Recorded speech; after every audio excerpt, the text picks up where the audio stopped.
Yeah, they don't even feature in the pre-season friendlies. Yeah, well, hopefully that won't happen to this next crop, because London Broncos have promoted 5 academy players to their first team for 2021.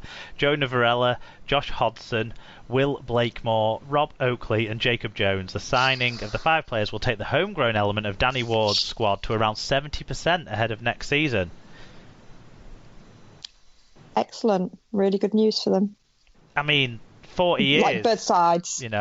40 years it takes, doesn't it, is what we're seeing there. But they've got a system now in London that is working. And part of that system, of course, is our friends, the Pitts Hanger Panthers. Alan.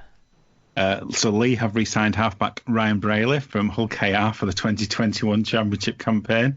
The 28-year-old has made 138 appearances for Lee in total, spending 5 seasons at the club between 2012 and 2016, as well as a loan period in 2019, scoring almost 600 points for the Centurions.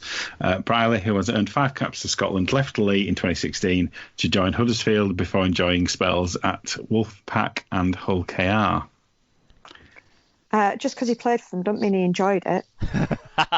No, he was always going to find his way back to Lee. It was inevitable. And to the Championship. Let's not forget. So, Bradford have announced Ethan O'Hanlon is the latest of the club's reserves to be with the first team in 2021. Oldham have signed halfback or fullback Callum Green from Warrington for 2021. The 21-year-old is a goal kicker and has represented England at youth level. Toulouse have signed hooker L.Y. Pelissier from London Broncos for next year. 29-year-old has made 155 appearances for Catalan. Also played for Lee and Lusignan before joining the Broncos in 2018, helping them to victory in the £1 million game against Toronto to secure their place in Super League. You would have thought Super League would have signed the Pizza Boy themselves. Bradford Bulls could return to Odsal next year as talks to take the Bulls back to the City advance. League Express revealed that the Bulls have open dialogue over the prospect of playing games at Odsal next season, though they would be on the basis that games are behind closed doors. The Bulls left their spiritual home at the end of last season and started the season at the Tetley Stadium, the home of Dewsbury Rams. What's this about, Al? It's all coming together. Super League Odsal in 2021. It's happening. It's coming. Maybe Bradford leaving Odsal was the cause of everything going wrong in 2020. Oh, we've had enough laid at our doors. You can't blame us for this. No, and actually what they've done is created a new micro ecosystem in Bradford with all the growth that's happened in the stands of the stadium. It's beautiful. Workington prop Ryan Wilson has committed to Town for another 2 seasons. He took his first... he's moved to them this year after playing for Ellenborough Rangers. West Wales Raiders have announced the signing of Scott Gibson from Cardiff Blues for next year. And West Wales Raiders have signed Australian halfback Will Ramsey for the 2021 season. Keith Lee have signed in Italy international Brendan Santi from Newcastle Thunder on a 1-year deal. He has earned 11 caps for Italy and previously spent time at Toulouse and West Tigers. North Wales Crusaders have re-signed John O'Smith ahead of next year. 31-year-old scored 45 tries in 81 games during his first spell at North Wales. Doncaster winger Josh Rickett has agreed a new deal with the club for the 2021 campaign. He scored 1 try in 3 games for the Dons last season after arriving from Bradford. Hooker Ben Moores has extended his Rochdale stay into a 6th season. He joined the Hornets ahead of 2016 following a stint down under with Serena Crocodiles. And in more West Wales news, they've announced the signings of Joe Burke and Tom Morgan for 2021. And finally, the Rugby League World Cup 2021 has confirmed the details regarding the first ever Physical Disability Rugby League World Cup. The PDRL World Cup, an exhibition event, will be held during next year's Showpiece event in England. The 5-team tournament will be hosted in Warrington from November the 1st. 2021 and will be a festival of international PDRL. The event will culminate with the final at the Halliwell Jones Stadium ahead of France v Samoa in the final men's Group A match on November the 7th, 2021. The PDRL event was originally planned under the banner of the Festival of World Cups, which was due to take place in the summer of 2021, but the festival was recently postponed because of the impact of COVID-19. The Rugby League World Cup 2021 have announced delivering the PDRL World Cup as part of the wider programme of the tournament, adding to the commitment of being the most inclusive Rugby League World Cup ever. The PDRL World Cup comprises teams from 5 nations who will take part in a mini-tournament format, and that's England, New Zealand, Australia, Scotland and Wales. So that's exciting. It's a good news and finally, isn't it? It is, yeah. Some ups and downs in that news with some drama and stuff, and we know that some of those stories people won't have necessarily liked talking about or necessarily liked our views about. But, you know, after a couple of days of division in Rugby League, this news story is the antidote to all of that for me, because it's the one thing we can all get behind. Yes, I think we can agree on that. Credit to Love Rugby League, Total RL and the BBC Rugby League for their reporting that most of it we just copy and paste, especially Love Rugby League with the League One and Championship stuff. They do great work there. Actually, though, this week probably I've never lifted so much stuff directly from RFL websites or RFL press releases, should I say, yet not a single operational rule was read out in full. So we'll take that as a blessing. Thanks everyone for loads of views on the big news stories this week as well. Really cool to have people's views and share those. We're now going to move into Super League match reviews.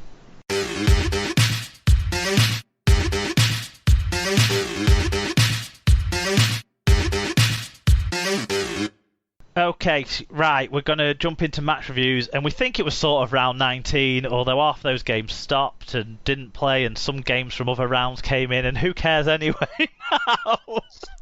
Who knows? But I care greatly because I thought I had tipped Wakefield on my Super Brew. I didn't realise Leeds and Wakefield were playing twice over the weekend, so I tipped them in the wrong game to win. So you managed to get points because you picked them to lose the one that they lost and win the one that they won, but you... No. I tipped them to win the one that they lost, so I didn't get the points. And I was busy rubbing Joshua's nose in it and everyone's nose in it, and then I found out I was wrong. Well, if it makes you feel any better, I got a double whack because I went the exact opposite way around to how the results lined up, whereas Alan over here did a cracker. Yeah, but again, entirely for the wrong reasons, but I'll take it because this year's been an absolute horror show for tipping, so I'll take it.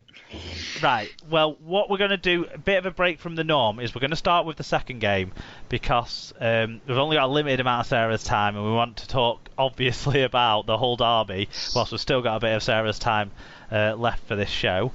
So, I'm going to take you through the scores and stats, and then Sarah and Al will take us through the fan views, and then Sarah will tell us how great Hull FC were, because they won 31 points to 16 over their cross-town rivals. It was 22-12 to Hull FC at half-time, so they were ahead throughout. Liam Moore was the referee. In terms of the stats, Hull KR barely scraped 1,000 metres and fell below 90% tackle success rate. Hull FC was better on those stats and across the board pretty much. 4 more breaks, 1 fewer error, more tackle bust and offloads to go with more metres and a better tackle success rate.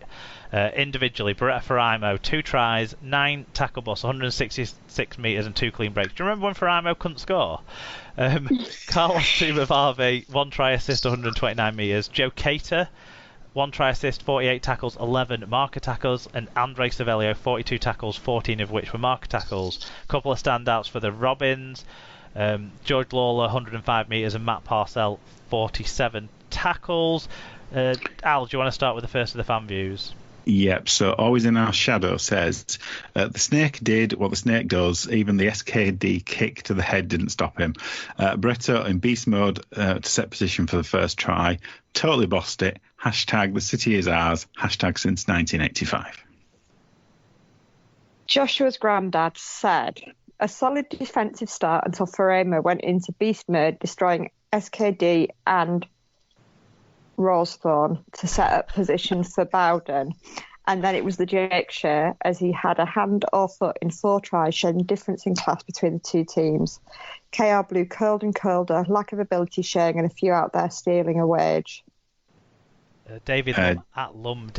Nice to hear from David. It's been a while, so thanks for getting in touch. He said, Andy Last needs great credit for changing the way Hull play. We look far more skillful, and dare I say it, we now look coached. An understated point for me is, however, is having Sow, Satai and Mao finally on the pitch regularly. Suspensions and injuries ruled out at least 1, usually 2, but the last month they've become a frightening prospect. Mix this with the enthusiasm of Cater, Brown and Fash, it's like we have a new pack. And Tom Andrews says, not as bad as expected, yet still so disappointing. Mark, do you have the stats for Rawsthorne's tackles to missed tackle ratio? Probably very bad. Lewis has potential, but basically needs to eat a man of similar size to be effective defensively. God, is the season over yet? Yes, it is, Tom. Yes, it is, Tom. Yes, it is. Don't worry, Tom. You can close your eyes now. Nick Rawsthorne has a tackle success rate in 2020 of 62%. Fuck, that's bad. That's bad for a winger who basically does 3 or 4 tackles a game. That's horrible. Do you want to tell people about who got the Goldthorpe points whilst I work out just how bad that is, Al? Yep, so unsurprisingly, Jake the Snake picked up 3 points in the Albert Goldthorpe. Now Largo picked up 2, and on the other side, Frimo picked up 1. I got to say I thought Frimo was better, but that's just my personal opinion. But yeah, obviously the Man of Steel has gone dark, and God, it's going to be difficult now to pick who's going to win that one. But yeah, Sarah, what did you think? Yeah, I think I agree with you that Beretta actually deserved more than Ratu. Ratu was the splash players, doesn't he? But Frimo grafted his arse off. He did, and I was just watching a little bit back this afternoon, actually, and there's a kick about 15 minutes in. Abdul puts one of his towering bombs, and Beretta, runs to take it and is at full length out on the pitch, catching the ball. I don't think Ratu would have done that so much. He really does seem to have improved into a very, very solid player over, well, I guess since lockdown, really. His errors made are far less than they used to be. It used to be, yes, he might score you a try, but he might cost you one as well, whereas now he's only costing you a try maybe every other match or every third match or something. And yeah, the way he played Skittles with the Rovers players to set up that first try, it was impressive to watch, and it was sort of nice reward that he then got 2 tries of his own. I think, yeah, definitely Sow for me is probably the player of the season. We look so much better as a team when he's on the park. And yeah, having Manu Mao back again also helps. And finding a way, putting Mao and Savelio into the same side as well, which they weren't doing earlier on, I think gives that extra dimension for me, for the power of that back row. Yeah, and I think Savelio, I remember chatting to St. David last season, just after we'd signed him. He said he's a great player if you can keep him fit. And I think now that he has been fit pretty much, I think, since we came back from lockdown, he is an incredible player. The lines he runs are really nice, and he hits those gaps. But he's very, very involved defensively as well. Which is always good to see. So I think we're playing nicer rugby. I do agree with David Lum that we are looking a lot better than we were. How much of that is Connor at fullback? Because I see him at fullback getting his hands on the ball a lot, but in space more, and he's such a threat. I think Connor at fullback offers us something very, very different to Jamie Shaw, because Connor at fullback is like an extra pivot player, whereas that's just not what you're ever going to get from Jamie Shaw.